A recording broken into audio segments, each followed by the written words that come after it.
اور قذف اسلامی جو سزا ہے قذف کی وہ 80 کوڑے ہے. اگر یہاں اسلامی نظام کا نفاذ ہو تو اس مولوی کو 80 کوڑے لگے، لیکن چونکہ نہیں ہے، یہ مذہبی بیروپیہ آدمی جو ہے وہ کس طرح آپ دیکھیے کہ ایک غیر شائستہ گفتگو کر رہا ہے. بہرحال اللہ تعالیٰ اس کو ہدایت دے. یعنی اقتدار کا اتنا بھوکا پن کہ اس کو پتا چل گیا ہے کہ عمران خان نے ہمیں شکست دے دی ہے، مجھے بنایا گیا جو ہے وہ صدر اس پی ڈی ایم کا، لیکن ہم تمام مل کر میری تمام کوششوں پر پانی پھر گیا اور اگلا الیکشن بھی عمران خان لے رہا ہے. چونکہ جو نعرے یہ لگاتا ہے اور کے پی کے اندر تیسرا ٹنیور بھی اگر پی ٹی آئی کے نام ہے تو آپ دیکھیے ان کا حال کیا ہوگا. اس کے پیچھے اصل کہانی یہ ہے کہ ان کا آئندہ بھی مستقبل تاریک کر دیا عمران خان نے. اب آئیے جی استعفوں پر. عمران خان نے اعلان کیا استعفے دیں گے اسمبلیوں سے، چاروں صوبائی اسمبلیوں سے. تو ایک تو سندھ جو ہے وہ پی ٹی آئی بازی لے گئی ہے، 26 استعفے وہ باقاعدہ طور پر اراکین نے دے دیے ہیں کہ خان صاحب جو ہی حکم کریں یہ استعفے پیش کر دیے جائیں. چونکہ 2 جگہوں پر جو ہے وہ صوبے ایسے ہیں جہاں حکومت نہیں ہے، اپوزیشن میں ہے پی ٹی آئی، تو وہاں پر استعفے ہوں گے اور اسمبلیاں تحلیل ہوں گی. اس پورے معاملے کے اندر جو ہے اب اسی طرح پنجاب کے اندر بھی استعفوں کا علامتی آغاز ہو گیا ہے. تو یہ ایک پوری گیم تبدیل ہو گئی ہے. یعنی جو لوگ سمجھ رہے تھے کہ پرویز الہی بھی استعفیٰ نہیں دے گا، فلاں بھی نہیں دے گا، اسمبلیاں نہیں توڑے گا، تو وہ ساری کہانی تبدیل ہو گئی ہے اور استعفوں کی لائنیں لگنا شروع ہو گئی ہیں. عمران خان کو یہ پیغام بھیجے جا رہے ہیں اور یہ سینکڑوں درجنوں اراکین انہوں نے پیغام بھیج دیا ہے اور وہ کہتے ہیں جب حکم کریں گے ہم استعفے دے دیں گے، اسمبلی تحلیل کر دیں. کیونکہ اجلاس جب جاری ہوتا ہے تو اسمبلی تحلیل ہو سکتی ہے لیکن عدم اعتماد پیش نہیں ہو سکتی. اس چیز نے اب حکومت کو پوری طرح جو اتحادی حکومت ہے اس وقت وفاق کے اندر اس کو پریشان کیا ہوا ہے. اور یہ ٹیکنیکل قانونی معاملہ ہے جس پر انہوں نے ماہرین قانون سے رائے لی ہے. تو انہوں نے بتایا ہے کہ یہ جیسے اسمبلی اجلاس جاری ہے، وزیر اعلیٰ پنجاب وہ اسمبلیاں تحلیل کر سکتے ہیں لیکن آپ تحریک عدم اعتماد جب تک اجلاس ختم نہ ہو آپ پیش نہیں کر سکتے. تو یہ ایک معاملہ تو حل ہو گیا.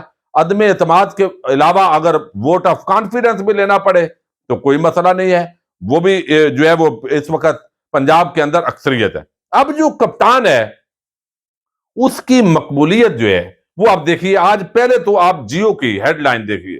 یعنی کشمیر کے اندر 3 اضلاع میں الیکشن ہوا، تینوں اضلاع کے اندر پی ٹی آئی نے اکثریت حاصل کی، زیادہ نشستیں حاصل کی.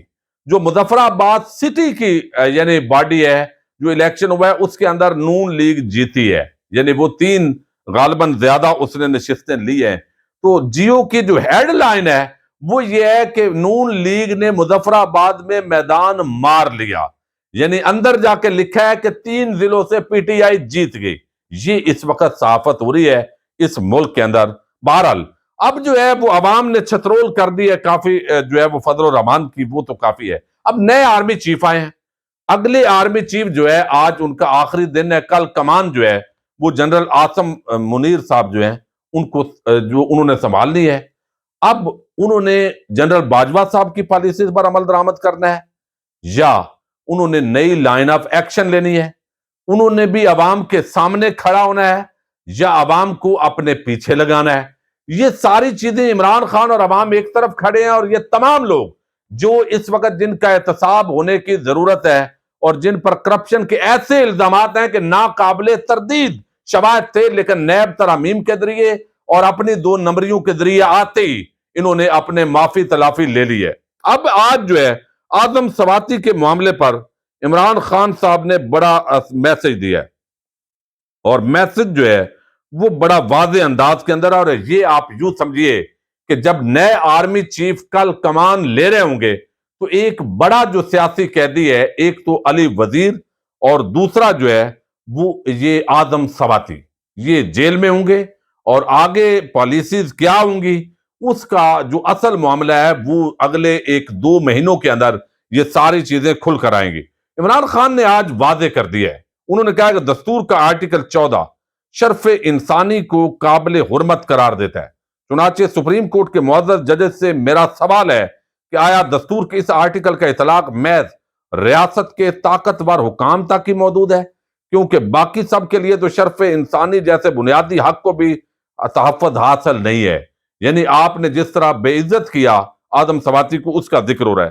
سینیٹر آدم سواتی کو برہنہ کیا گیا، انہیں تشدد کا نشانہ بنایا گیا اور ان کی اہلیہ کو ایک نازیبا غیر قانونی ویڈیو بھجوا کر ان کی تذلیل کی گئی. ہفتوں تک وہ سپریم کورٹ سے اصول انصاف کی منتظر رہے، مگر ان کی کوششیں بے سود ثابت ہوئیں.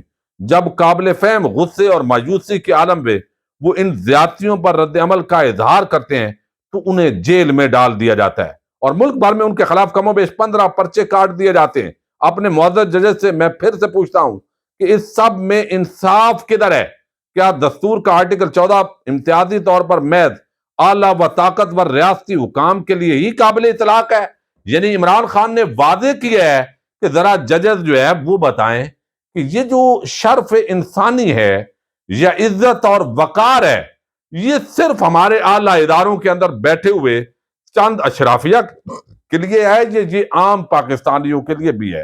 تو یہ سوال انہوں نے اٹھایا ہے. اب ایک طرف عمران خان کی مقبولیت ہے، بہت سارے آپشن ابھی بھی کھلے ہیں جن کو آزمایا جائے گا. عمران خان کے خلاف ABCD Z تک آپشن جو ہے وہ رکھے گئے کہ کسی بھی طریقے سے اس بندے کو واپس جو ہے وہ نہ لانے دیا جائے. اب یہاں پر نئے آرمی چیف ہیں، اچھی خواہشات ہیں ہماری ان کے لیے، ہمیں ویلکم کرنا چاہیے.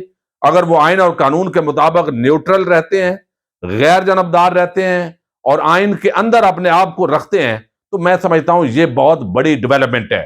لیکن اگر اسٹیبلشمنٹ غیر جانبدار ہو جائے تو چونکہ PDM کی حکومت جو ہے وہ چلتی دکھائی نہیں دے رہی، تو اس کا مطلب یہ ہے کہ پھر فضل الرحمان اور یہ سارے ووٹ کو عزت دو اور یہ بیانیے دوبارہ زندہ کرنے کی کوشش کریں گے. اور ان کے بہت سارے جو صحافی ہیں وہ باقاعدہ مہم شروع کر چکے ہیں. دوسری طرف عمران خان اور عوام کھڑے ہیں. تو اس ماحول کے اندر نئے army chief general Asim Munir وہ کس طرح ڈیلیور کرتے ہیں، وہ کس طرح آئین کے ساتھ کھڑے ہوتے ہیں، اور جس طرح یہ سارا جو ٹولہ ہے وہ اس کا تحفظ کرتے ہیں یا وہ آئین اور عوام کے ساتھ کھڑے ہوتے ہیں، یہ ایک بڑی مشکل صورتحال ہے جس کے اندر وہ کل جو ہے وہ کمان لینے جا رہے ہیں. دیکھتے ہیں آنے والے دنوں کے اندر کیا ڈیولپمنٹس ہوتی ہیں. اجازت دیجیے گا، اللہ حافظ.